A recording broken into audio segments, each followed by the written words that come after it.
আমি প্রফেসর কাজী মতিউদ্দিন আহমেদ স্যারকে অনুষ্ঠান চেয়ার করার জন্য এবং আলোচনা শুরু করার জন্য আহ্বান জানাচ্ছি। আজকে যে অনুষ্ঠানের আয়োজক, প্রথমে তাদেরকে ধন্যবাদ আমাদেরকে এই অনুষ্ঠানে আমন্ত্রণ জানানোর জন্য। একটা খুবই সময় উপযোগী একটা আলোচনা বা ডায়ালগ আমরা এখানে দেখব। এটাকে আমরা একটু যেভাবে সাজিয়েছি, সবার অংশগ্রহণের সুযোগ থাকবে, কিন্তু আমাদের সময়ের জন্য হয়তো সবাইকে কথা বলার সুযোগ দেওয়া যাবে না। বাট আমরা অডিয়েন্সের কথা শুনবো, এখান থেকে আমরা শুধু বলবো না, আমরা শুনবো কথা।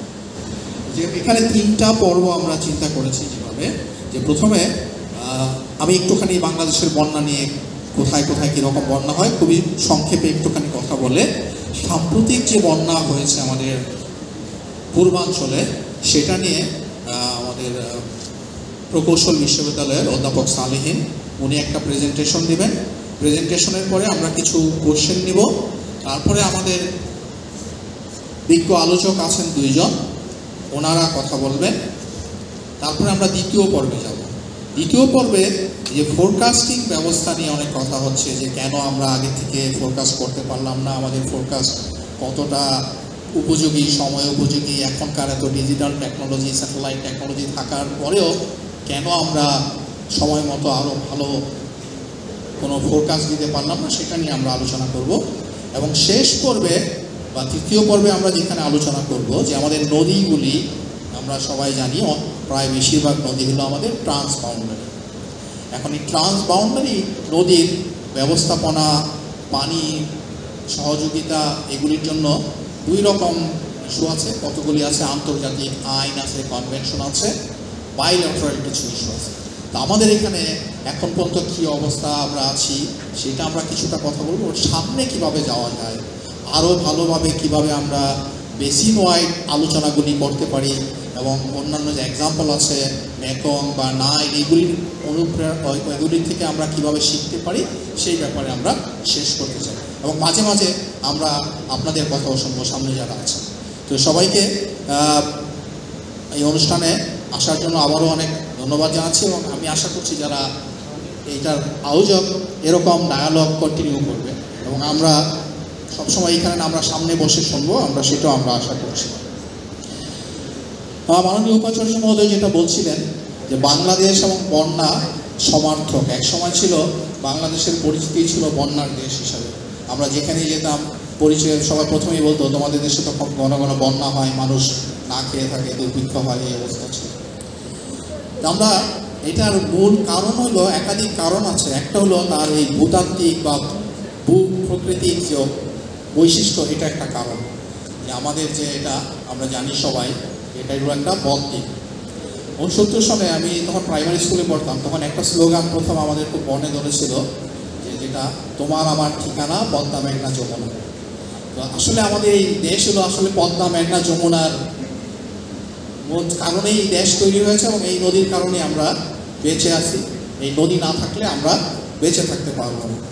এখন এই নদী আমরা এখন যখন কাজ করি, প্রফেসর সালেহীন, জাকারিয়া, আমাদের প্রফেসর আনোয়ার হোসেন, আমরা যখন কাজ করি আমরা কিছু একটা কথা সবসময় ব্যবহার করি, যে জিবিএম ডেল্টা, গ্যাঞ্জেস ব্রহ্মপুত্র মেঘনা ডেল্টা। ওই যে আমাদের আগের যে স্লোগান ছিল যে পদ্মা মেঘনা যমুনা তোমার আমার ঠিকানা, এটাই কিন্তু আমাদের মূল ঠিকানা। এখন এখানে বন্যা কেন হয়? প্রকৃতিগত কারণ, যে চারদিকে পাহাড়ি এলাকা আছে, আমাদের নদীগুলির বেশিরভাগই ক্যাচমেন্ট দেশের বাইরে, এবং যখন ক্যাচমেন্টের বাইরে বৃষ্টি হয় সেই পানি আসে, আমাদের দেশের ভিতরে বৃষ্টি হয়। এখানে হাইড্রোলজিক্যাল কারণ আছে, আমাদের যে ভূমি সেটার এলিভেশনের একটা কারণ আছে। এরকম বিভিন্ন এলাকায় বিভিন্ন রকম বন্যা হয়। মনসুনে বন্যা হয়, আমি বড় হয়েছি একটা বন্যা প্রবণ এলাকায়, আমরা 2টা শব্দ ব্যবহার করতাম, একটা বলতাম বর্ষা আর একটা বন্যা। পার্থক্য কী ছিল? যখন বাড়ির উপরে পানি না ওঠে ওই পর্যন্ত বর্ষা, বাড়িতে উঠে গেলে সেটাকে বলতাম বন্যা। তারপরে সিলেট এলাকা, যেগুলি পাহাড়ি এলাকা, হঠাৎ করে বন্যা আসে, সেখানে ফ্লাড হয়। কোস্টাল এরিয়াতে বন্যা হয়, সমুদ্রের জোয়ার আসার ফলে যখন টাইডাল সার্জ হয়, সাইক্লোন হয়, সেখানে বন্যা হয়। ঢাকায়ও বন্যা হয়, অনেক যখন বৃষ্টি হয় পানিতে ডুবে যায়। এখন নানা এলাকায় নানা কারণে বন্যা হয়, নানা রকম আমাদের কিছু প্রাকৃতিক কারণ অ্যাজ ওয়েল অ্যাজ আমাদের যেগুলি আমরা বলি মানব সৃষ্ট কারণ, এই 2টার কম্বিনেশনে বন্যাগুলি হচ্ছে। এবং আমরা যেটা দেখতে পাচ্ছি যে বন্যার কিছু পরিবর্তন দেখা যায়। আগে যেরকম বন্যা হতো, যেরকম ক্ষয়ক্ষতি হতো, একটা যেমন চেঞ্জ হয়েছে, আগে বন্যা হলে অনেক লোক মারা যেত, এখন লোক মারা যায় কম কিন্তু সম্পদের ক্ষতি হয় অনেক বেশি। এগুলি নানা কারণে হয়েছে। 1950 সনের আগে এই বন্যা নিয়ে কোনো রকম প্রাতিষ্ঠানিক কোনো কিছু ছিল না, তখন যার যার বাঁচার দায়িত্ব তার ছিল। 1951, 52, 53-তে বড় বড় অনেক বন্যা হয়েছিল, তারপরে জাতিসংঘ থেকে প্রথম একটা মিশন, ক্রুক মিশন, তারা এসে প্রথম এখানে যে বন্যা কিভাবে, তখন আইডিয়া ছিল ফ্লাড কন্ট্রোল বলা হতো, যে বন্যা নিয়ন্ত্রণ করতে হবে। বন্যা নিয়ন্ত্রণের জন্য নানা রকম তখন এমব্যাঙ্কমেন্ট তৈরি করা বা ফিজিক্যাল আমরা যেটাকে বলি হার্ড সলিউশন, প্রফেসর সালেহীন বলবেন এইগুলি নিয়ে, সেইগুলি নিয়ে প্রথম কাজ শুরু হলো। তারপরে 60s-এ এসে আবার আরেকটা মহাপরিকল্পনা হলো, যেটা হলো ওয়ার্ল্ড ব্যাংকের সাপোর্টে, এটাকে বলা হয় ফ্লাড অ্যাকশন প্ল্যান বা মাস্টার প্ল্যান একটা করা হয়েছিল। 70-এ বাংলাদেশের স্বাধীনতার পরে আবার আরেকটা ওয়াটার সেক্টর স্টাডি করা হলো। 80-তে আবার বন্যা আসলো, তারপরে ফ্যাট হলো, তারপরে এগুলি পেরিয়ে এখন আমাদের একটা জাতীয় পানি পরিকল্পনা সংস্থা আছে, ওয়ারপো, তারা এখন এই বন্যা নিয়ন্ত্রণ বা পানি ব্যবস্থাপনার কাজ করে। এখন বন্যার পানির দুইটা ডাইমেনশন, একটা হলো পানি আমাদের দরকার, নদীর পানি আমাদের দরকার, এটা হলো আমাদের রিসোর্স। বিশ্বে এখন যে সমস্ত সমস্যা আছে, এই সুপেয় পানির প্রাপ্তির একটা অন্যতম বড় সমস্যা। তো এটা একদিকে রিসোর্স, আবার যখন বেশি পানি হয়ে যায় তখন এটা একটা হ্যাজার্ড। কাজে এটাকে আমাকে ব্যবস্থা করতে হলে এই দুটো আসপেক্টকে আমাদেরকে একসঙ্গে দেখতে হবে। আমি কিভাবে এটাকে সম্পদ হিসাবে ব্যবহার করব, আবার কিভাবে আমি এই হ্যাজার্ডটাকে কিভাবে ম্যানেজ করব। তো প্রথম বলা হতো বন্যা নিয়ন্ত্রণ, তারপরে আমরা আরেকটু শিফট করে আসলাম, বন্যা নিয়ন্ত্রণ ও ইরিগেশন একসঙ্গে করা হলো, তারপরে হলো বন্যা ব্যবস্থাপনা, এখন বলা হয় ফ্লাড রেজিলিয়েন্স। রেজিলিয়েন্সের বাংলা কি, বন্যার কীভাবে আমরা বন্যার সঙ্গে ভালো করে থাকতে পারি। তা আস্তে আস্তে আন্তর্জাতিকেও চেঞ্জ হয়েছে, এখানে আমাদের যে প্যারাডাইমগুলো শিফট হয়েছে, বাংলাদেশে ওই প্যারাডাইমগুলো শিফট হয়েছে। এখন আমরা বন্যা নিয়ন্ত্রণ না বলে আমরা বন্যা ব্যবস্থাপনা এবং সহনশীলতা বাড়ানো বা বন্যার রিস্ক কমানো, এদিকে আমরা এখন কাজ করছি। আজকে আমি এখানে আপাতত বন্ধ করে দিব। আমি আমাদের যে আজকের প্রথমে অধ্যাপক মশফিকুর সালেহীন, IWFM বুয়েটের অধ্যাপক, এই সাম্প্রতিক যে বন্যা সেটার উপরে ওনার প্রেজেন্টেশন হবে, তারপরে আমরা প্রশ্ন নিব, তারপরে আমরা আলোচকদের কাছ থেকে শুনব। Over to you.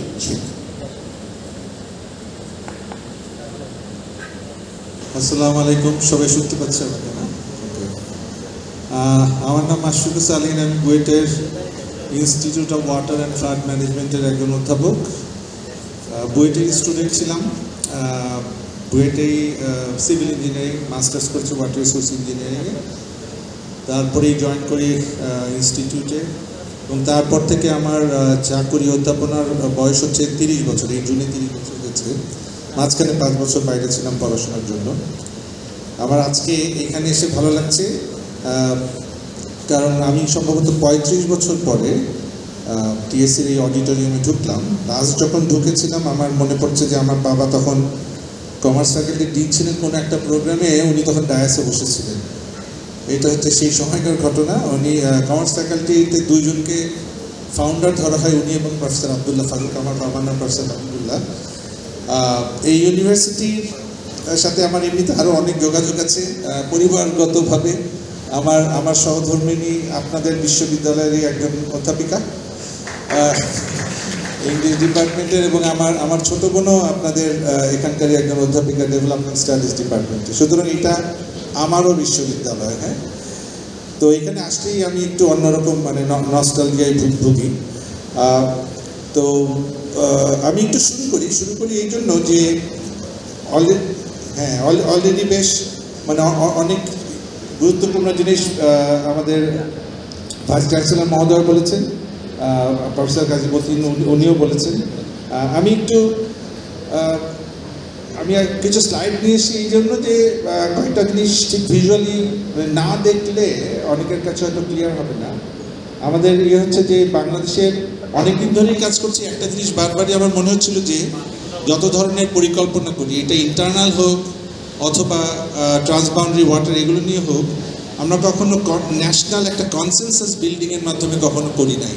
তো যখনই একটা সরকার চলে গেছে তখন দেখা যায় যে আরেকটা সরকার এসে তার ওইগুলোর অনেক কিছুই আন্ডু করে দিচ্ছে। তার মানে কি, আগে এগুলো কনসেনসাস ছিল না, তার মানে অনেক কিছুই ট্রান্সপারেন্ট ছিল না। তো আমার কাছে সবসময় মনে হচ্ছে ট্রান্সপারেন্সির একটা বড় অভাব ছিল। এবং এইটা নিয়ে আমি সবসময় যাদের সাথে কাজ করি তাদেরকে সবসময় অভিযোগ করে এসেছিলাম। তো আলোচনার শুরুতে আমার কাছে মনে হচ্ছে যে একটু ইয়েটা বলা দরকার, বেসিন কি, ওয়াটারশেড কি বা ক্যাচমেন্ট কি, এটাকে আমরা বুঝি কিনা। কারণ এই আলোচনাগুলো একটু জরুরি, যে একটা ওয়াটারশেড হচ্ছে একটা টপোগ্রাফিক একটা এরিয়া ডিফাইন করি যেখানে বৃষ্টি হয় এবং সেই বৃষ্টির পানি আর কোথাও যায় না, একটা সিঙ্গেল আউটলেট দিয়ে সেই পানিটা বের হয়ে যায়, তাই তো? এটা যখন অনেক বড় হয় তখন আমরা এটাকে বলি বেসিন, আর ছোটোখাটো হলে আমরা ওয়াটারশেডগুলোকে নর্মালি আমরা বলি ইন্টারচেঞ্জেবলি ক্যাচমেন্ট। হ্যাঁ, তো আমরা কিন্তু একটা লোয়ার রাইপারিয়ান কান্ট্রি। এইটা হচ্ছে আমাদের গ্যাঞ্জেস বেসিন, যেটা মন্ত্রী সাহেব বলছিলেন, এইটা হচ্ছে আমাদের ব্রহ্মপুত্র বেসিন এবং এইটা হচ্ছে আমাদের মেঘনা বেসিন। এবং বাংলাদেশের বন্যা মূল কারণটাকে আমরা বলি এই যে উপরের যে বেসিনগুলো, সেই বেসিনে যে বৃষ্টি হয় এবং সেই বৃষ্টিগুলো থেকে যে রান অফ পানিটা বাংলাদেশের ভিতরে এই তিনটা বড় বড় নদী দিয়ে বাংলাদেশে ঢোকে, এর কারণেই বাংলাদেশে বন্যা হয়। কারণ বাংলাদেশের ভেতর দিয়ে যতটুকু পানি সমুদ্রে চলে যায়, সেই পানির মনসুনের সময় 80% আসে উপরের এই রিভার সিস্টেমগুলো থেকে, বাকি 20% হচ্ছে ভিতরকার যে বৃষ্টি, সেই বৃষ্টি থেকে। আর অ্যানুয়ালি যদি চিন্তা করি 90% শতকরা 90% আসে উপরের থেকে। সুতরাং এই আন্ডারস্ট্যান্ডিংটা ইম্পর্টেন্ট। এই তিনটা বেসিনের মোট 7% হচ্ছে বাংলাদেশের মধ্যে পড়ে। সুতরাং উপর থেকে কতটুকু পানি আসবে তার আমার কোনো কন্ট্রোল নাই। যা বৃষ্টি হয়েছে আমি এটাকে বাংলাদেশে বসে কোনো কন্ট্রোল করতে পারছি না। এইটা যেমন মনসুনের ক্ষেত্রেও সত্য এবং ড্রাই সিজনের ক্ষেত্রেও কিন্তু মোস্টলি এটা সত্য। কারণ উপর থেকে কতটুকু পানি আসবে, উপরের যে দেশগুলো মেইনলি ভারত কতটুকু পানি ব্যবহার করবে, ব্যবহার করার পরে আমাদের এখানে যতটুকু আসবে সেইটাই তো বাংলাদেশের নদী দিয়ে প্রবাহিত হবে এবং সমুদ্রের দিকে চলে যাবে। তো এইটা হচ্ছে এক জিনিস। এবং আমাদের তো 57টা, এছাড়া 57টা বর্ডার রিভার আছে, তার মধ্যে 52টা রিভার আমরা ইন্ডিয়ার সাথে শেয়ার করি। এবং মূল যে 3টা নদী ছাড়াও যে অসংখ্য ছোট ছোট নদী আছে, এইগুলো বিভিন্ন সাইজের ক্যাচমেন্টের যে পানি, সেই পানি থেকে বাংলাদেশের ভিতরে মানে যে বৃষ্টির পানিগুলো নিয়ে আসে। তো বাংলাদেশের 3 দিকে পাহাড়, এটা আমরা অবশ্যই জানি। এই যে উপর দিকে হচ্ছে হিমালয়া, এইখানেও পাহাড়, হ্যাঁ সেটা আমরা জানি। এদিকেও রাজমহল হিলস যেটাকে বলি পাহাড়। এই ইউনিক জিওগ্রাফির কারণে ছোটোবেলায় পড়ে এসেছি, দক্ষিণ পশ্চিমী মৌসুমী বায়ু প্রবাহিত হয়, পাহাড়ে ধাক্কা খায়, ধাক্কা খাওয়ার পরে উপরে উঠে ঠান্ডা হয়, তারপর বৃষ্টি হয়, এই তো। এবং ওই বৃষ্টিগুলো পরে আবার ঘুরে ফিরে গ্রেডিয়েন্টে আমাদের বাংলাদেশের ভিতর দিয়ে বিভিন্ন নদী দিয়ে ভিতরে প্রবেশ করে। আরেকটা ইম্পর্টেন্ট জিনিস হলো আমাদের দেশটা হচ্ছে অত্যন্ত সমতল, ফ্ল্যাট। তার মানে এখানে যখনই একটা নদীতে একটু পানি হবে, সেই নদীর পানি যদি 6 ইঞ্চি বেড়ে যায়, এটা কিন্তু মিন করবে যে অনেক বেশি দূর পর্যন্ত বন্যার পানি ছড়িয়ে যাবে। হ্যাঁ, এই যে এক্সট্রিম যে ফ্ল্যাটনেস, এই কারণে। তো বাংলাদেশে একটা জিনিস নিশ্চয়ই সবাই খেয়াল করছে, গত 10-12 বছরের বা গত 15-20 বছরের কথাই যদি চিন্তা করি, কোন নদী দিয়ে সবচেয়ে বেশি বন্যা হয়েছে? কেউ বলতে পারবে কোন নদী দিয়ে বাংলাদেশে সবচেয়ে বড় বন্যা হয়েছে? হ্যাঁ, তিস্তা না, কোনটা? ব্রহ্মপুত্র। হ্যাঁ, যেটা বাংলাদেশের ভিতরে ঢোকার কিছু দূর পরে, যেটাকে আমরা বলি যমুনা। অফকোর্স তিস্তা দিয়ে বন্যা হয়েছে, ব্রহ্মপুত্র দিয়ে যখন বন্যা হয়, তিস্তা হচ্ছে ব্রহ্মপুত্র দিয়ে এসে মেশে একটা ট্রিবিউটারি। একই সময় দেখা যায় যে তিস্তাতেও প্রচুর পানি বাংলাদেশে ঢুকছে এবং উপরে যে ইয়েগুলো আছে, লালমনিরহাট, যে কি বলে রংপুর এলাকা, তারপর নিচে গাইবান্ধা, জামালপুর, হ্যাঁ সিরাজগঞ্জ, এই এলাকাগুলো রেগুলারলি ফ্লাডেড হয়। হ্যাঁ, এইটা তো গেল ন্যাচারাল কারণে। একটু আগে যেটা বললাম যে আমাদের ভাইস চ্যান্সেলর মহোদয় বলে গেছেন যে ন্যাচারাল কারণে যে এই বন্যাটা হয়, বাকিগুলো করি হচ্ছে আমরা। তা আমরা করেছি এইগুলো, আমরা যখন রাস্তাঘাটগুলো তৈরি করি, আমরা যথেষ্ট অ্যালাইনমেন্টগুলো ঠিকমতো রাখি কিনা, কালভার্টগুলো ঠিকমতো আছে কিনা, এগুলো মানে সাফিসিয়েন্ট ড্রেনেজের ব্যবস্থা রেখেছি কিনা, এটা খুব ইম্পর্টেন্ট, রোড অ্যালাইনমেন্টগুলো। এবং অনেক সময় যেটা দেখা যায় বিভিন্ন এলাকায়, বিশেষ করে উপকূলীয় অঞ্চলে তো বটেই, যে এই যে ড্রেনেজ খালগুলো, সেগুলো আর খুঁজেই পাওয়া যায় না। হ্যাঁ, সবগুলো হয় সিল্টেড অথবা মানুষ দখল করে নিয়েছে। ওই দিনই আমরা মানে নদী রক্ষা কমিশনের এক্স চেয়ারম্যানের কাছ থেকে শুনছিলাম যে ওই যে ফেনী মুহুরি, ওই এলাকার যে নদীগুলো এবং খালগুলো, তার মধ্যে 11,500 দখলদার আছে। তো এই যে একটা প্রবলেম, এই প্রবলেম তো আর প্রকৃতির সৃষ্টি করে নাই, এই প্রবলেম সৃষ্টি করেছি আমরা। এবং আরেকটা ইম্পর্টেন্ট জিনিস হচ্ছে, যখন বৃষ্টি হয় অথবা বন্যার পানি যখন ঢোকে, তখন প্রথমে যে নিচু জায়গাগুলো থাকে, যেগুলোকে আমরা বলি লো লাইং মানে ওয়াটার বডিজ, বা ডিপ্রেশন এরিয়া, আগে তো সেগুলো ফিল আপ হয় এবং সেগুলো ফিল আপ হওয়ার পরে পানি ছড়িয়ে যায়। এখন আমরা যদি সেগুলোকে আগে ফিল আপ করে ফেলি তাহলে পানি তো কোথাও যেতে হবে, তাই তো? এবং সেই কাজটা এবারও হয়েছে। আগে যে ফিল আপ করা যায়, মানে ফিল আপ করার মতো জায়গারই অভাব, এবং আগের বৃষ্টির কারণে জায়গা ছিল সেটা অলরেডি ফিল্ড আপ, যখন পানি এসেছে এবং অনেক দূর পর্যন্ত চলে গেছে।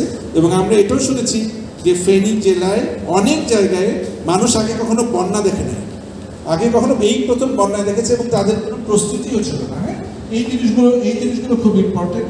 তো বাংলাদেশে অলরেডি প্রফেসর কাজী মজিদ বলেছেন, বিস্তারিত যাব না, এতক্ষণ পর্যন্ত যা বললাম উপরে রিভারাইন যে উপর থেকে পানি আসে সেগুলোকে আমরা বলি রিভারাইন ফ্লাড। আর কিছু আছে বৃষ্টিজনিত, যেটা ড্রেনেজ করতে পারি না, আউটফল, যেই নদীর পানি যদি অলরেডি অনেক হাই থাকে সেইটা।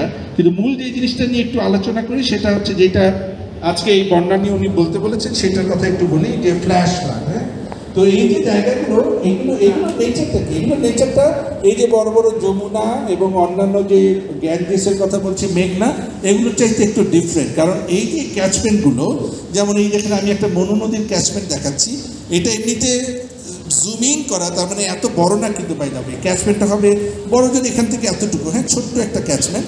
এই ক্যাচমেন্টটা যেহেতু খুব ছোট এবং এটা একটা হিলি এরিয়ায়, এখানে যখন প্রচুর বৃষ্টি হয়, বৃষ্টি হওয়া মাত্রই এই ক্যাচমেন্টের আউটলেটে অত্যন্ত দ্রুত পানি চলে আসে এবং খুব মানে কয়েক ঘন্টার মধ্যে পানি বেড়ে যায় অনেক বেশি। এবং এই জন্য এই ধরনের রিভারগুলোকে আমরা বলি ফ্ল্যাশি রিভার। হ্যাঁ, অথবা এই বন্যাগুলোকে বলি আমরা ফ্ল্যাশ ফ্লাড। এবং এই যে নেচার, বৃষ্টি হচ্ছে, পানি বেড়ে যাচ্ছে, আবার বৃষ্টি কমে গেলে পানি নেমে যায়, তাই তো? এইগুলোকে আমরা বলি ফ্ল্যাশ ফ্লাড। সুতরাং আরেকটা জিনিস এখনই একটু বলে রাখা দরকার, সেটা হচ্ছে যে এই যে বড় বড় যে নদী বা ক্যাচমেন্টের কথা বলছি, এইগুলোর ফোরকাস্টিং মানে এবং ওয়ার্নিং দেওয়াটা মোটামুটিভাবে ইজি। কিন্তু এই ছোট জায়গায় যেহেতু এটা কয়েক ঘন্টার ব্যাপার, বন্যা আসার ব্যাপারটা বা একদিনের ব্যাপার, এইগুলোর ফোরকাস্ট দেওয়াটা কিন্তু খুবই এমনিতেও খুব ডিফিকাল্ট। যারা আমরা ফোরকাস্টিং নিয়ে কাজ করি, আমার নিজেরও অসংখ্য মডেল আছে, কিন্তু এগুলো খুব ডিফিকাল্ট। কারণ কি? কারণ বৃষ্টিকে ফোরকাস্ট করাও কিন্তু অনেক ডিফিকাল্ট। হ্যাঁ, কারণ এইটাকে যদি ফোরকাস্ট করতে হয়, আমার জানতে হবে আগামী 24 ঘন্টা বা 48 ঘন্টায় কতটুকু বৃষ্টি হতে পারে। সেইটা যদি না ভালোভাবে বুঝি তাহলে এটা বন্যা কতটুকু হতে পারে সেটাও আমরা হয়তো ভালোভাবে বুঝবো না। হ্যাভিং সেড দ্যাট, তারপরেও কথা আছে, যেই ফোরকাস্টটা আমরা করছি, তারপরে আমি আমার যে কারিগরি জ্ঞান, যেই যে জ্ঞানটুকু আছে, সেই জ্ঞানটুকুকে কাজে লাগিয়ে আমি কি অন্তত 5 ঘন্টা বা 6 ঘন্টার জন্য কি ফোরকাস্ট দিতে পারবো, নাকি আমার পারা উচিত কি, বা তাই যদি হয় কীভাবে সেটা করবো? কারণ এই যে কয়েকদিন আগে যে বন্যা হয়ে গেল, তার একটা এক্সপিরিয়েন্স হচ্ছে যে যদি 5-6 ঘন্টাও যদি সময় দেওয়া যেত, তাহলে কি হতো, অনেক মানুষ ইভ্যাকুয়েট করার সময় পেত, তারা পানিবন্দী হতো না। তার মানে ওই ফোরকাস্টটা আমরা দিতে পারিনি। হ্যাঁ, তো আমি জাস্ট একটু বলি যে এই যেটা বললাম যে এই যে বড় বেসিন আর এই যে গ্যাঞ্জেসের মতো বড় বেসিন অথবা ব্রহ্মপুত্রের মতো বড় বেসিন, এইগুলো আর ছোট বেসিনের মধ্যে অনেক তফাৎ আছে।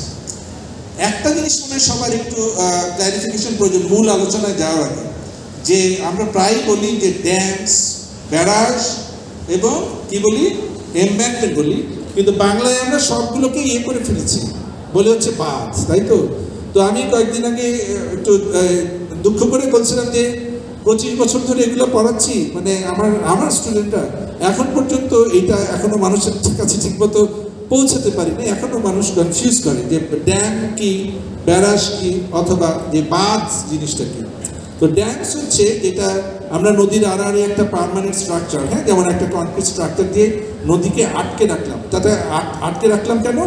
এটার উদ্দেশ্য হচ্ছে যে এইটার উপরে যে একটা স্টোরেজ এরিয়া ক্রিয়েট করলাম, যেখানে যে বৃষ্টি হবে সেই বৃষ্টির পানিটা ওখানে জমা হবে, এবং সেই জমা হবে কিছু রেগুলেটেড ফ্লো থাকবে। মনসুনের সময়, বর্ষার সময় কিছু পানি আমি নিচে কিন্তু সবসময় চলতেই থাকবে, আনলিমিটেড তো পানি সে স্টোর করতে পারবে না। এবং প্রয়োজনের সময় যেই পানিটুকু আমরা বর্ষার সময় ধরে রেখেছি, ড্রাই সিজনে সেই পানিটাকে আমরা বিভিন্ন বেনিফিশিয়াল কাজে ইউজ করবো। ড্রাই সিজনে ফ্লোটাকেও বাড়ানো সম্ভব, এবং একই সাথে যেহেতু অনেকটুকু হাইট পাচ্ছি, এখান থেকে আমরা হাইড্রো ইলেকট্রিসিটি জেনারেট করতে পারবো। তো এইগুলো হচ্ছে বাঁধ, হ্যাঁ, বাঁধের যে ডেফিনেশন। তো এখন বাঁধের অনেক বেনিফিটস আছে এবং ডিসবেনিফিটস আছে। যেহেতু মানে অনেক বেনিফিট থাকার কারণে, যেমন এই যে মাল্টিপল বেনিফিটের কথা বললাম, হাইড্রো ইলেকট্রিসিটি, বন্যাকে কন্ট্রোল করা, ড্রাউটকে মিটিগেট করা, নেভিগেশনকে ফ্যাসিলিটেট করা, যেহেতু নদীতে পানি এখন বেশি পাওয়া যাবে, যে ড্রাই সিজনে তার মানে আমার জাহাজ নৌকাগুলো আরো ভালো মতো চলতে পারবে, কিন্তু এর অনেক ডিসবেনিফিটস আছে। বায়োডাইভার্সিটি লস, মানুষকে ডিসপ্লেস করে, অনেক মানে এই পুরো ইকোসিস্টেম চেঞ্জ হয়ে যায়।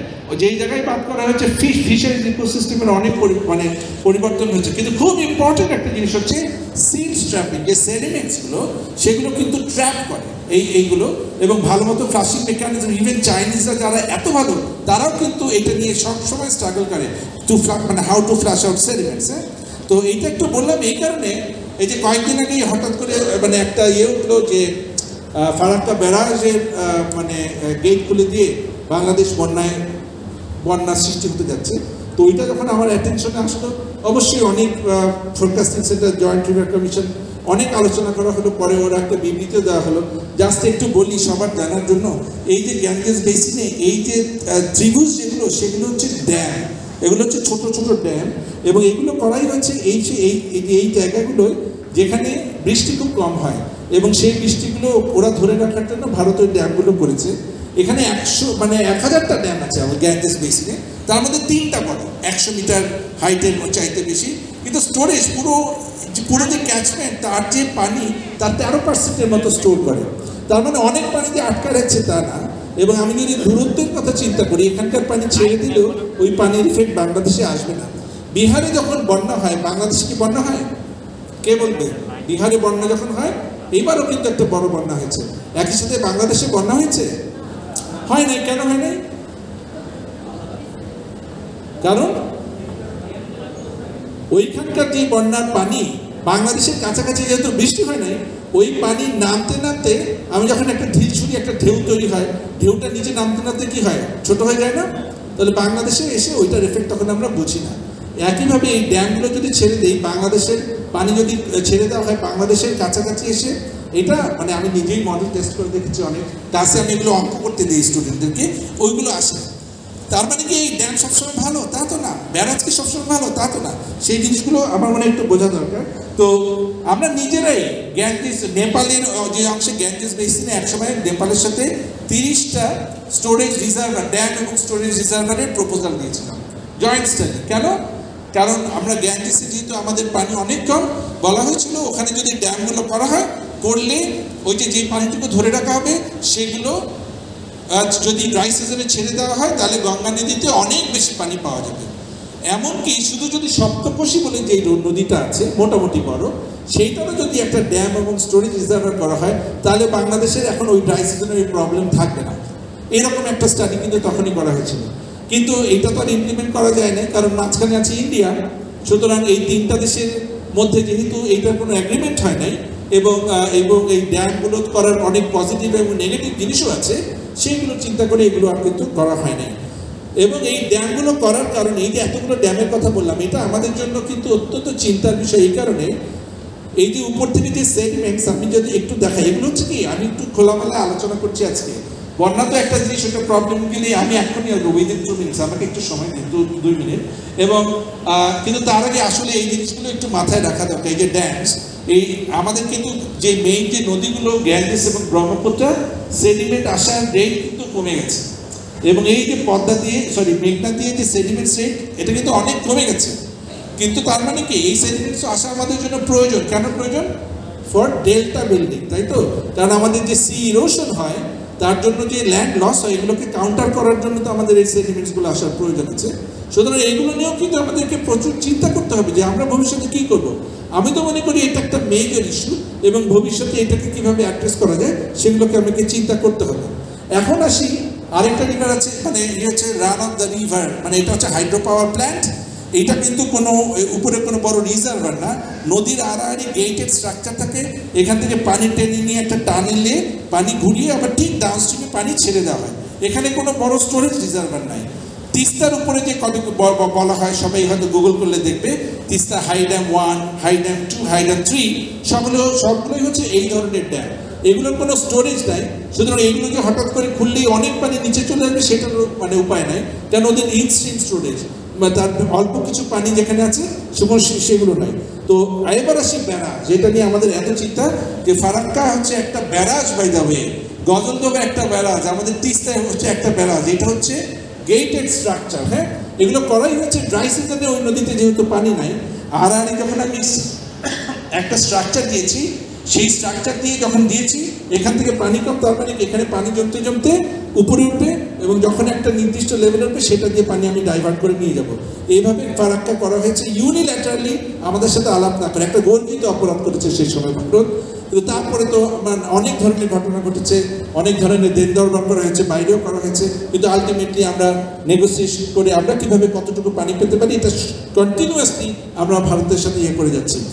এখন এই ব্যারাজের গেটগুলো কিন্তু এই মনসুনে খোলা রাখা সম্ভব না, হ্যাঁ সরি বন্ধ রাখা সম্ভব না। এই মনসুনে এই গেটগুলো যখন জুন মাসে এটা মানে মে মাসে প্রয়োজন শেষ হয়ে যায়, জুন মাসের শেষ থেকে জুলাই মাসের শুরু থেকে একটা একটা করে গেট খুলতেই হবে ওদেরকে, কারণ উপর থেকে পানি অলরেডি বেশি আসা শুরু করে।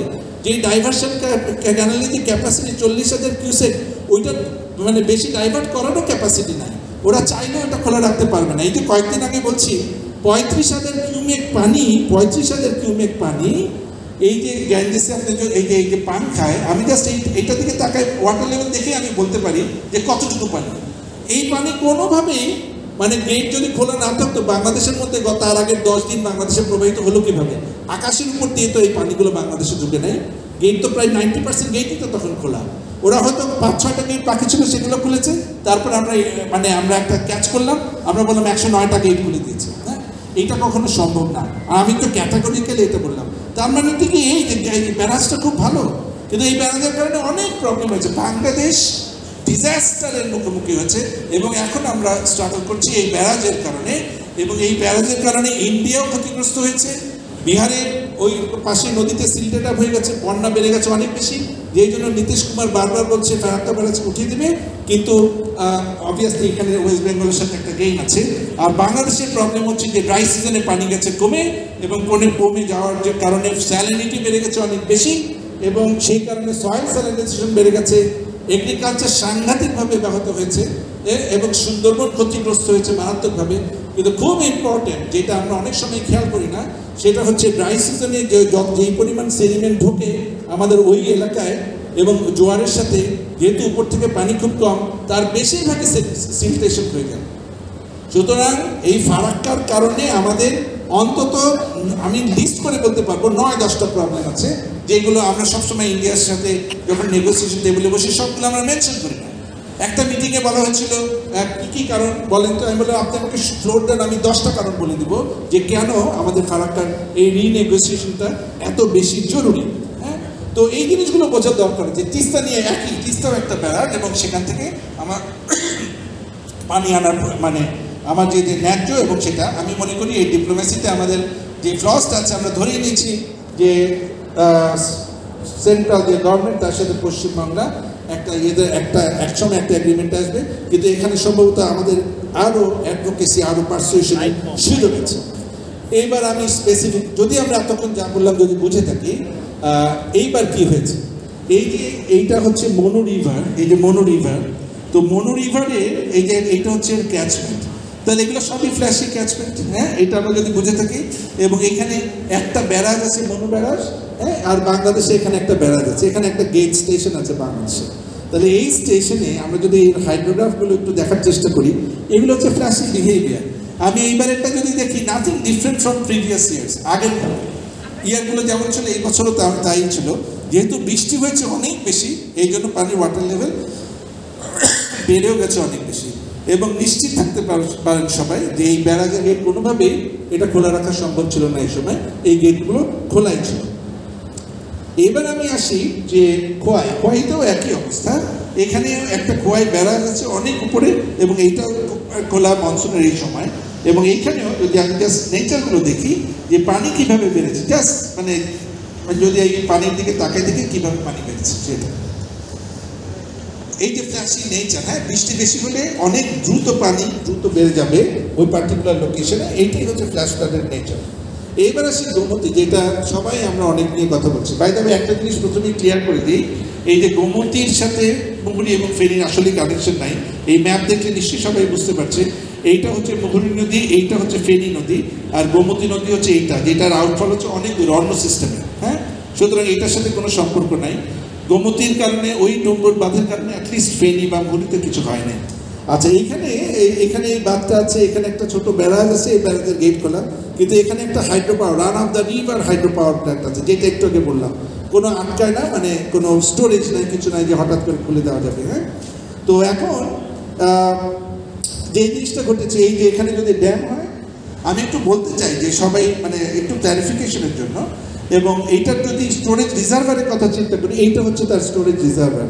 এই পুরো ক্যাচমেন্টের তুলনায় এমন কোনো আহামরি বেশি না, হ্যাঁ, স্টোরেজ রিজার্ভার। সুতরাং আমি যেটা আমার হিসাবেও তাই বলে, এবং পরে অন্যান্য সায়েন্টিস্টরাও এটাকে অনেক হিসাব করে দেখেছেন, এইটা কোনোভাবে বলতে চাচ্ছি যে মূলত যে এইখানকার যে পুরো বেসিনে যে বৃষ্টি হয়েছে, এখানে 300 মিলিমিটার, এই জায়গায় 300, এই জায়গায় 304 মিলিমিটার, 280 মিলিমিটার বৃষ্টি। তাহলে এই বৃষ্টি তো মেইনলি কন্ট্রিবিউট করেছে পানিটা দ্রুত বাড়ার জন্য। আর এইখানকার পানি যে স্লো রিলিজ হয়েছে, যে পানি জমেছে, বেড়েছে, পানি যতটুকু এক্সট্রা বেড়েছে ওরা ছেড়ে দিয়েছে, যতটুকু এক্সট্রা বেড়েছে ছেড়ে দিয়েছে। সুতরাং ওইটার জন্য, এবং আমরা যে একটু আগে যেটা বললাম, যেটাকে আমরা বলি রাউটিং, যেই পানিটা ছেড়েছে নিচে নামতে নামতে তার এফেক্টটা আস্তে আস্তে কমে আসে, অ্যাটেনুয়েটেড হয়। আমি জাস্ট একটা এক্সাম্পল দিয়ে বলি, যদি 4 মিটার যদি বেড়ে থাকে এই পানি, হয়তো এক্সট্রা 20 সেন্টিমিটার বা 30 সেন্টিমিটার এই ড্যামের কারণে ঘটেছে। হ্যাভিং সেড দ্যাট, তার মানে কি, এই যে আমি এর পরের সেশনে তো আলোচনা করবই যে সায়েন্টিফিক্যালি ইন্ডিয়ার কী করা উচিত ছিল এখানে, হ্যাঁ, আমাদের কী করা উচিত ছিল, সেগুলো নিয়ে এর পরের সেশনে বলবো। শুধু এইটা বলে রাখি যে এই ট্রান্সবর্ডারি কোঅপারেশনের মধ্যে এই যে data sharing is very important, এবং সেটার স্টেটাসগুলো এরপরে আমরা বলার চেষ্টা করব, এবং কীভাবে এই সমস্ত ডেটাটাকে কাজে লাগিয়ে আমরা হয়তো আরও কিছু ড্যামেজ এখানে কমাতে পারতাম, যেহেতু পারি নাই, একটা এক্সপিরিয়েন্স হচ্ছে, এরপরে আমরা কীভাবে এটা কমাতে পারবো। সরি, আমি অনেক সময় নিয়ে নিচ্ছি।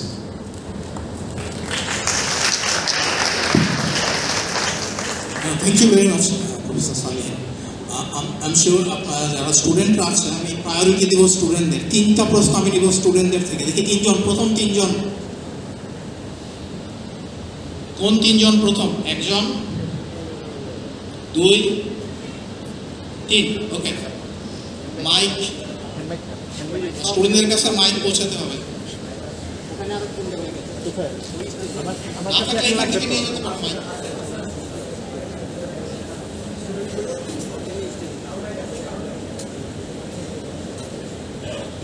ওকে, তুমি একটু তোমার পরিচিতি দিয়ে তারপরে কোশ্চেন করো। আসসালামু আলাইকুম, আমার নাম মাহবুবা হাসান নিমা।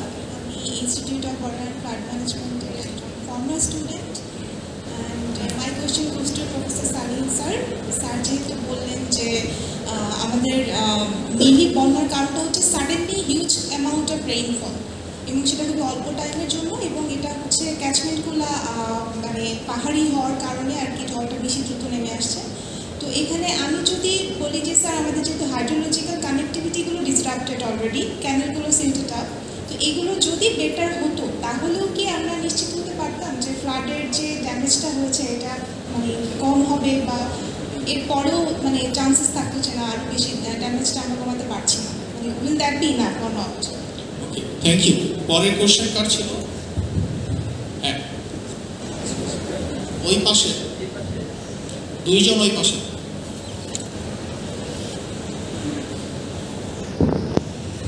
আসসালামু আলাইকুম।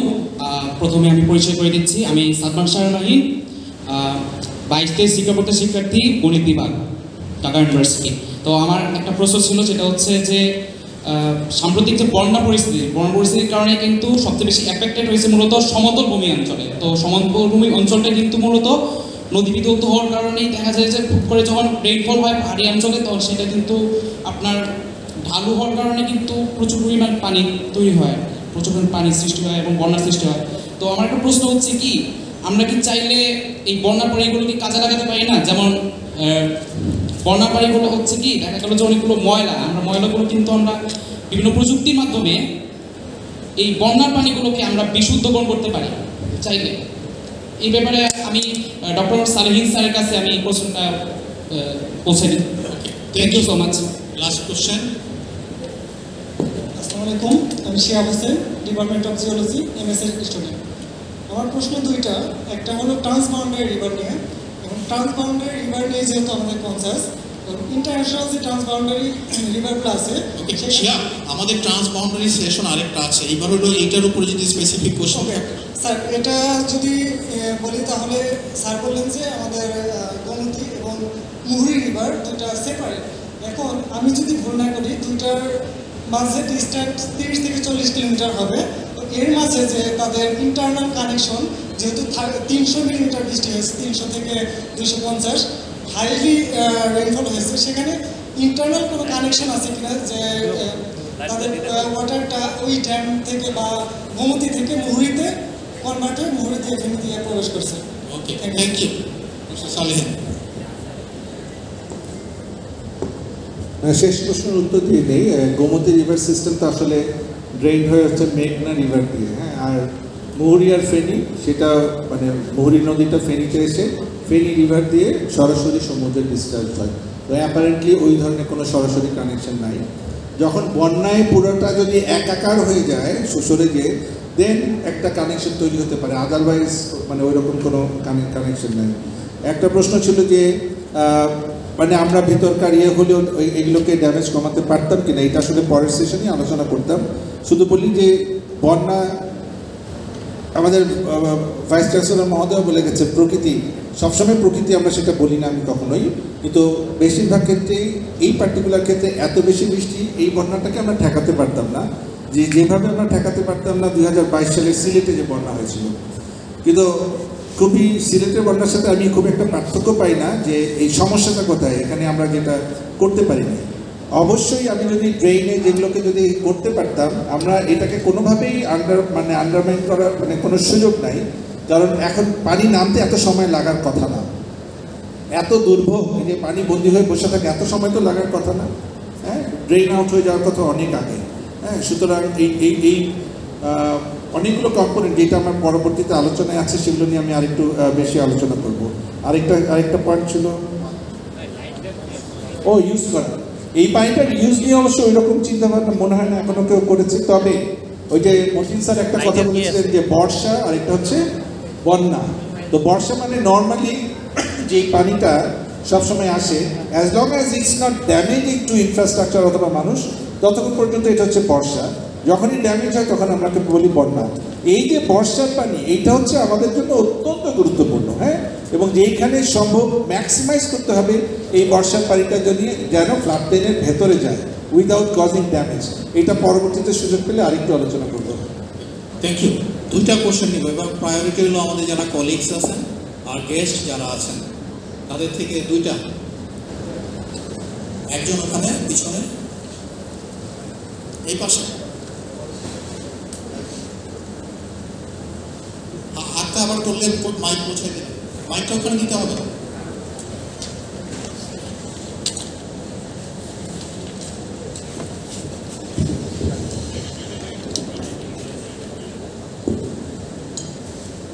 সালামু আলাইকুম, আমি মোহাম্মদ মানিক।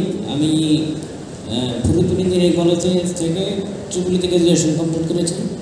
আপনাদের কাছে আমার প্রশ্ন হচ্ছে স্যার, মানে চাইনিজ যে প্রজেক্টটা তিস্তা ব্যারাজের উপরে ফারাক্কার মধ্যে করার কথা ছিল, আসলে এইটার যে প্রজেক্টে সেখানে মানে রিভার যদি হচ্ছে একটা রিজার্ভার ইউজ করে যাতে ব্যবহার করা যায়, তাহলে সেই ক্ষেত্রে বাংলাদেশ আসলে কতটুকু উপকৃত হবে। এবং এইটা সাধারণ মানুষজন তো সাধারণত না বুঝে বলে যে আমরা একটা এনটিআর একটা ফারাক্কা বাদ নির্মাণ করে এটা হচ্ছে বাংলাদেশের ক্ষতি হতে পারে।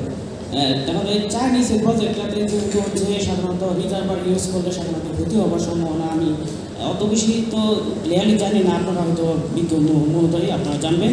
তবে সেই ক্ষেত্রে যদি রিজার্ভার ইউজ করা হয় মানে হচ্ছে যখন হচ্ছে আমাদের সামার সিজন চলে তখন হচ্ছে আমরা যাতে পানিটাকে এই ইউজ করতে পারি রিজার্ভার থেকে, এবং যাতে এটা যখন হচ্ছে রেনি সিজন হয় কিংবা অন্যান্য সময় তখন যাতে হচ্ছে এটা এই ফ্লাডের যে সিরিয়াস কন্ডিশন যাতে না হয়, তাহলে এটা কতটুকু হেল্পফুল হবে। এবং যারা আমাদের হাই লেভেলের বিশেষজ্ঞ প্যানেলে আছে তাদের মাধ্যমে আসলে এটা কীভাবে আসলে বাস্তবায়ন করা যায়, তার জন্য আপনাদের কী ধরনের দিক নির্দেশনা থাকবে সেই সম্পর্কে সামান্য দিক নির্দেশনামূলক কথাবার্তা বা পরামর্শ আপনারা কী দেবেন?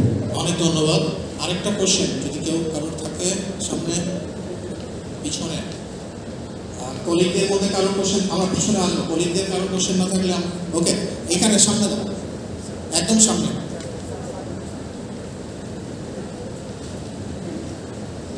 স্যার আমার ঠিক কোয়েশ্চেন নাই, আমার একটা কমেন্ট আছে। এবং বছর খানেক আগে নেচার জিও সায়েন্স একটা পাবলিকেশন হয়েছে, এটা আমেরিকান MIT, কলাম্বিয়া ইউনিভার্সিটি এবং ভ্যান্ডারবিল্ট ইউনিভার্সিটি তারা যৌথভাবে একটা পাবলিকেশন করেছেন।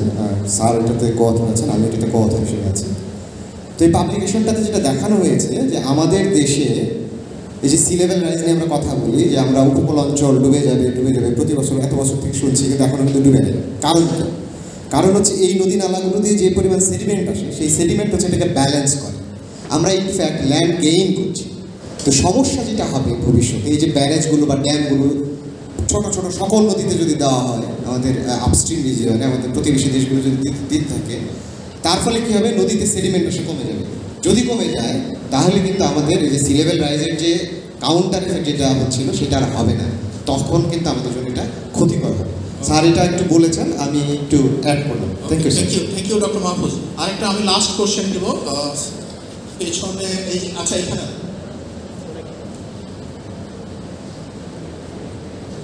স্যার আমি ক্ষমা চাইছি, আমি পুরো আলোচনাটা শুনে শেষ দিকে যেটা শুনতে পারলাম, আমি শরীফুল ইসলাম গণিত বিভাগের শিক্ষক।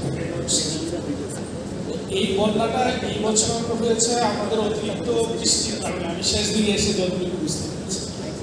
আমার স্পেসিফিক কোয়েশ্চেন হচ্ছে, আমাদের প্রতিবেশী দেশের সাথে কী ধরনের ইনফ্রাস্ট্রাকচারাল নেগোসিয়েশনের মাধ্যমে আমরা এটা কমাতে পারি যদি সম্ভব হয়, আর যদি কমাতে না পারি এইরকম কোনো বছর অনেক বৃষ্টিপাত হলে কি এটা আমাদের এক ধরনের নিয়তি যে আমাদেরকে সবসময় এই বন্যার মধ্যেই থাকতে হবে কিনা, আর যদি থাকতে হয় তাহলে আমাদের কী ধরনের প্রস্তুতি দিয়ে আমরা আসলে ড্যামেজ কমাতে পারি এবং আমাদের জীবন রক্ষা করতে পারি। Thank you. আমরা এটা নিয়ে পরের সেশনে আরও ডিটেল কথা বলবো ওখানে। আচ্ছা লাস্ট কোশ্চেন পিছনে ছিল একটা।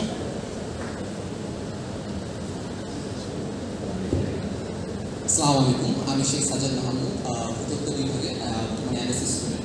আমার কোয়েশ্চেনটা হচ্ছে, গোমতী রিভার আর ছোট ফেনী রিভারের মাঝখানে যেহেতু আমাদের একটা বিশাল গ্যাপ আছে, আমার কোয়েশ্চেনটা হচ্ছে এখানে কি ওয়াটারের দুটো ক্যাচমেন্টের ভিতরে কি ওভারটপিং হতে পারে নাকি? যদি আমরা দুটো ক্যাচমেন্টের স্প্রেডটা আমার কম হয়, এবং আমরা জানি আমাদের কুমিল্লা এরিয়ার হাইল্যান্ডটা অত বেশি উঁচুও না, বা আমাদের ডিভাইডটা অত বেশি হাইও না, এক্ষেত্রে কি আমাদের এরকম কোনো ইনসিডেন্ট আমাদের দেশে না অন্য কোথায় এরকম কি হয়েছে না এক ক্যাচমেন্ট থেকে অন্য ক্যাচমেন্টে ওভারটপিং হয়েছে, যখন হচ্ছে ম্যাস ফ্লাডের এরকম ইনসিডেন্ট সংঘটিত হয়েছে?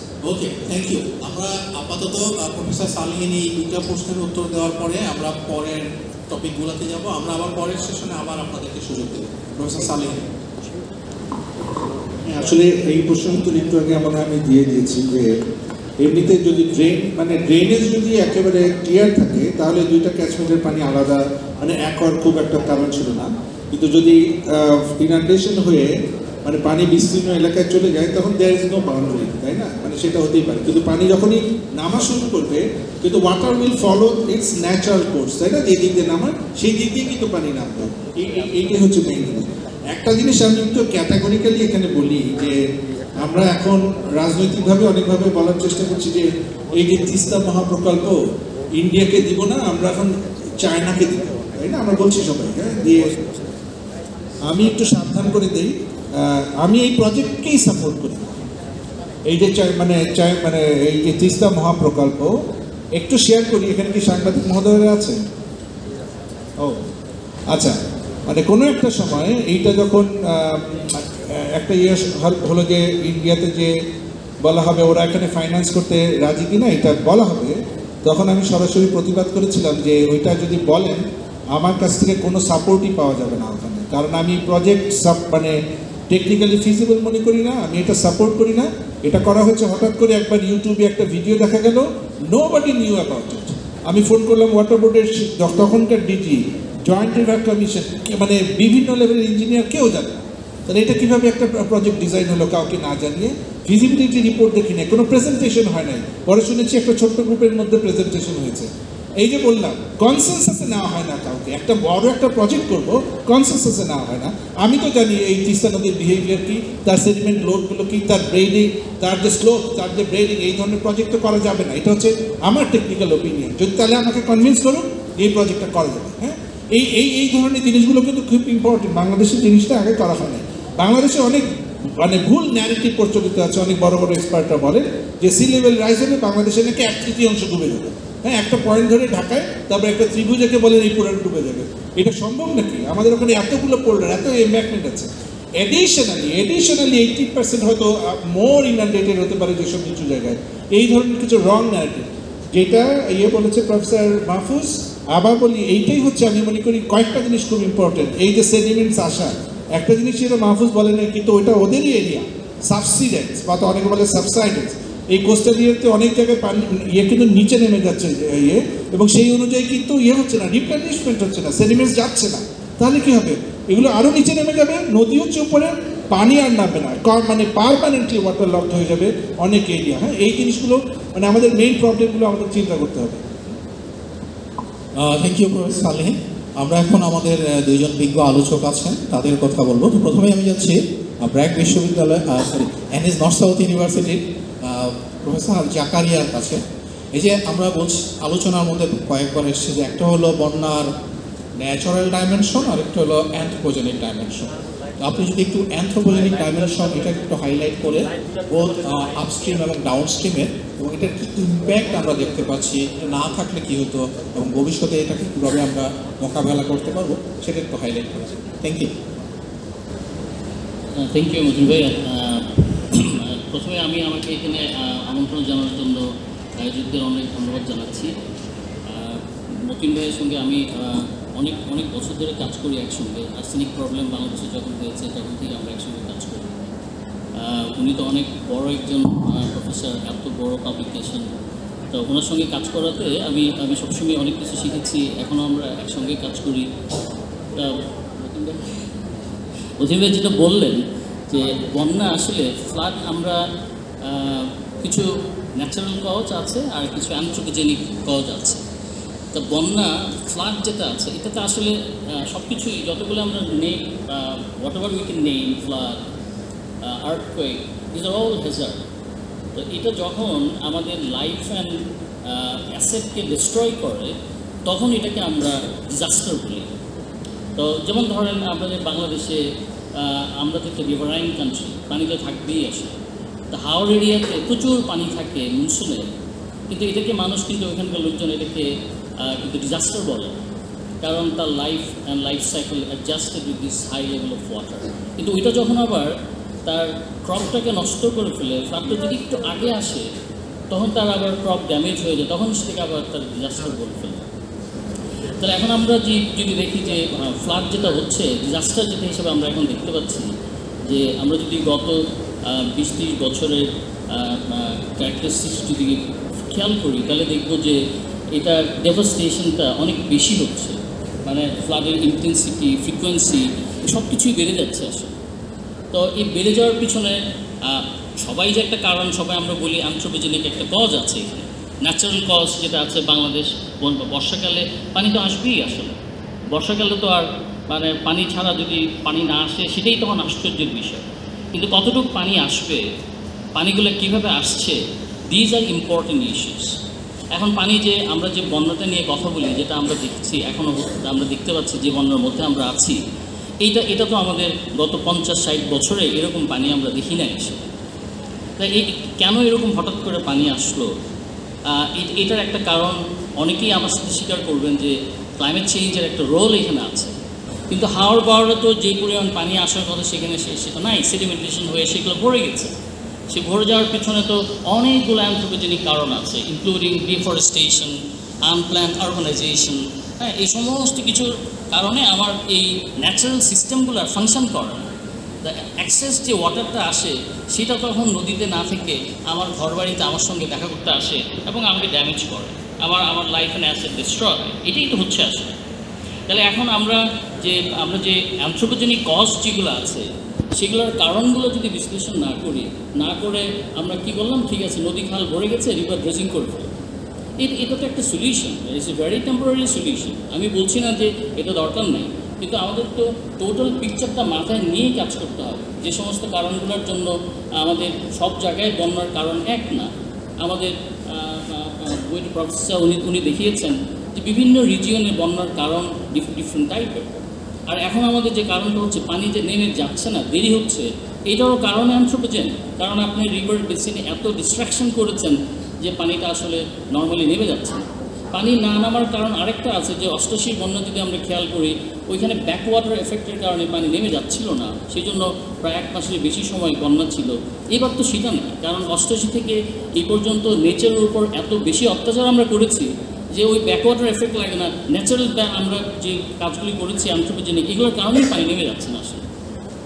তো এখন আমাদের এই যে অ্যানথ্রোপোজেনিক যে পানি যেটা আসতেছে, এটা আরেকটা জিনিস আমাদের এখানে খেয়াল করা দরকার, যে ফ্ল্যাশ ফ্লাড যেটা হচ্ছে, পানি আসছে, পানি তো হঠাৎ করে চলে আসে না, পানিরও কিছু প্রসেস ফলো করে। একটা ক্লাউড হচ্ছে, একটা সিস্টেম আমরা চেঞ্জ হচ্ছে, এটা কিন্তু আমরা ফোরকাস্ট করতে পারি। কিন্তু আমাদের দেশের ফোরকাস্ট সিস্টেমগুলো এত পুয়ার, আপস্ট্রিমে কী হচ্ছে এটার খবর আমার কাছে ওরকমভাবে নাই। ডাউনস্ট্রিমে আমি যে প্ল্যান করব, আপস্ট্রিমের যদি ক্লাউড ফরমেশন, কি প্রেসিপিটেশন হবে, এখানে মেজর কারণ হলো অনেক বেশি পানি একসাথে চলে আসছে, এত বেশি পানি হয়েছে যেটা আমার বেসিন ধরে রাখতে পারে না এসে। তো সেই জন্য আমাদের যে এই যে ওয়ার্নিং সিস্টেমটা নিয়ে আমাদের এটা একটা সায়েন্স বেস প্ল্যাটফর্ম করার কথা বলছে ওরা, যে সেই জন্য আমাদের এই জিনিসগুলো নিয়ে আমাদের চিন্তা করা দরকার আছে। আমরা যদি আমাদের অ্যানথ্রোপোজেনিক অ্যাক্টিভিটিগুলোকে একটু লিমিট না করি, যে কোনো স্ট্রাকচার করি না কেন আমরা, এই স্ট্রাকচারগুলো শুধুমাত্র যদি কস্ট বেনিফিট অ্যানালাইসিস করে ফেলি, দ্যাটস রিয়েলি রং অ্যাপ্রোচ। এটা আমরা করতাম 80s পর্যন্ত।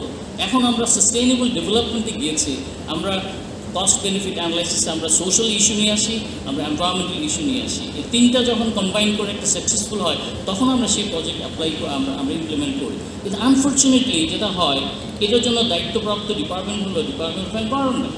এটা এনভায়রনমেন্ট ইম্প্যাক্ট অ্যাসেসমেন্ট স্টাডি আছে, কিন্তু আনফর্চুনেটলি মেজর প্রবলেম যেগুলো প্রজেক্টগুলো আছে, এইগুলোর রিপোর্টগুলো অনেক বায়াস থাকে, এইগুলোর রিপোর্টগুলো প্রপারলি অ্যাড্রেস করা হয় না, পাবলিকের কাছে পাবলিশ করা হয় না। আপনি বাইরে দেখবেন এটা ওয়েবসাইটে দিয়ে দিয়েছে, পাবলিক কমেন্ট করে, কিন্তু এই জিনিসগুলো আমাদের ট্রান্সপারেন্সি মেনটেন না করার কারণে আমাদের পার্সোনাল গেইনের জন্য আমরা করি, আর at the large community that gets a lot of sufferings because of these kind of infrastructure. আমার মনে হয় যে এই সমস্ত অ্যানথ্রোপোজেনিক যে কারণগুলো আছে, সবচেয়ে মেজর ইস্যুগুলো যদি আমরা আইডেন্টিফাই করতে পারি, বেসিন ওয়াই আমরা আইডেন্টিফাই করতে পারি, বিভিন্ন টাইপের ফ্লাড আছে, সেই ফ্লাডগুলোকে নিয়ে যদি আমরা আরও বেশি অ্যানালাইসিস করি, এই ফোরামটা যদি এটাকে একটা স্টার্টিং পয়েন্ট হিসেবে নেয়, আমরা যদি এই ফ্যাক্ট ফাইন্ডিং মিশনের মধ্যে সবগুলো জায়গাতে কী কী প্রবলেম হচ্ছে, কেন অ্যানথ্রোপোজেনিক অ্যাক্টিভিটিগুলো এত ডিস্ট্রাকটিভ হয়ে যাচ্ছে, আমরা তো লাইফ অ্যান্ড লাইভলিহুড দুটাকেই আমাদের প্রোটেক্ট করতে হবে। তো এখন দেখবেন যে আমাদের লাইফ প্রোটেক্টেড হয়েছে, কিন্তু লাইভলিহুড অ্যান্ড অ্যাসেট প্রোটেক্টেড হচ্ছে না। আমরা যদি আপনার নোয়াখালী বা এইখানকার সাউথ এগুলি দেখেন, আপনারা দেখবেন যে মানুষ বেশি বড় নাই, কিন্তু অ্যাসেট এবং লাইভলিহুড সব শেষ হয়ে গেছে। তো এইটা তো আমরা একটা স্ট্র্যাটেজির মধ্যে যদি না নিয়ে আসি, ক্লাইমেট চেঞ্জ আজকে হচ্ছে, কালকেই তো হবে না, দেয়ার ইজ নো গ্যারান্টি। আমরা যে এরকম ইরাটিক নেচার যেটা হয়েছে, আগামী বছরও হতে পারে, তাহলে আমরা কি বারবার এরকম একটা মেসিভ ড্রাইভ দিতেই থাকবো? How long we should continue with this? So আমার মনে হয় যে টাইম ইজ কাম, এটা একটা ভালো ফোরাম, এটা যদি একটু ফ্যাক্ট ফাইন্ডিং মিশনটা কেন হচ্ছে, কি করা উচিত, এগুলো যদি গ্রাসরুট লেভেল এনগেজ করে যদি পলিসিগুলো ডেভেলপ হয়, আমরা পলিসি হয় কি টপ ডাউন অ্যাপ্রোচে সব পলিসি করি। আমরা যারা এসি রুমে বসে থাকি, আমরা এই পলিসি প্ল্যান করে মানুষের লাইফলাইন সিকিউর করে ফেলতেছি, which is absolutely wrong. It will never work.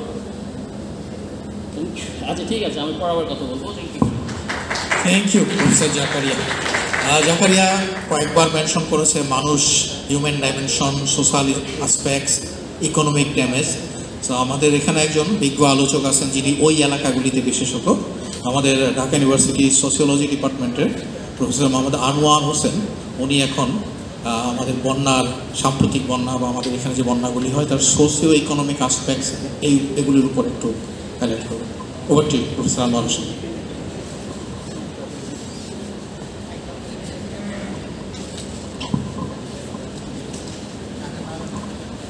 ধন্যবাদ স্যার আমাকে ফ্লোর দেওয়ার জন্যে।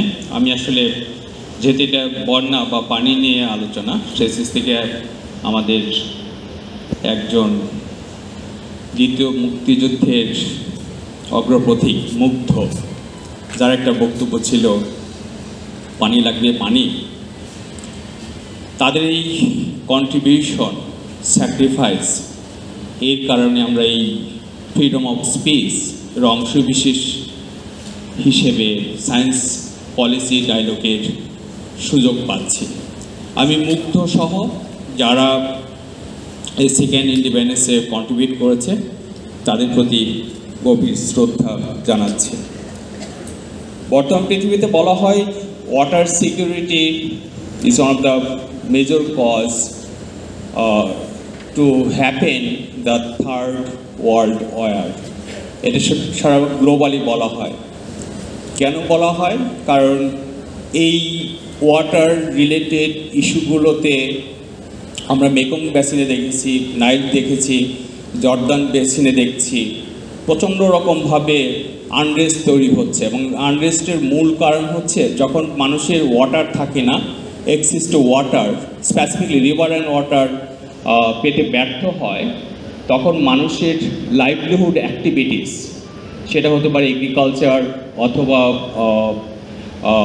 লাইক অন্যান্য অ্যাক্টিভিটিস যেটাতে মানুষের এমপ্লয়মেন্ট অপরচুনিটি, ইনকাম এনশিওর হয়, সেগুলো আসলে প্রচণ্ড রকমভাবে ব্যাহত হয়। যার ফলে যখন মানুষের সাধারণ জীবনযাপন ব্যাহত হয় বা ব্যর্থ হয়, তখন সমাজের ভিতরে এক ধরনের স্ট্রেস তৈরি হয়, দ্যাট মিনস ডিসপ্লেসমেন্ট সহ অ্যাডিকশন, স্মাগলিং, ট্রাফিকিং, যেটাকে আমরা আসলে নন ট্র্যাডিশনাল সিকিউরিটি ইস্যুর অন্যতম মেজর ফ্যাক্টর হিসেবে দেখে থাকি।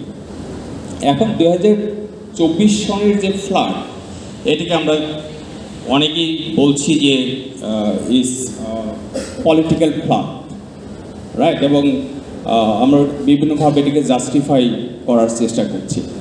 ইন অ্যাকাডেমিক সেন্স এই টার্মিনোলজিক্যাল ডাইমেনশনকে আমরা ব্যাখ্যা করতে পারি as hydrohegemony in the Ganges Brahmaputra basin. And এইটা আসলে একটা হচ্ছে ট্রান্সন্যাশনাল ইস্যু, আর একটা ডাইমেনশন এখানে গুরুত্বপূর্ণ, যেটাকে বলা হচ্ছে যে এই ফ্লাডকে আসলে ম্যানমেড নাকি ন্যাচারাল।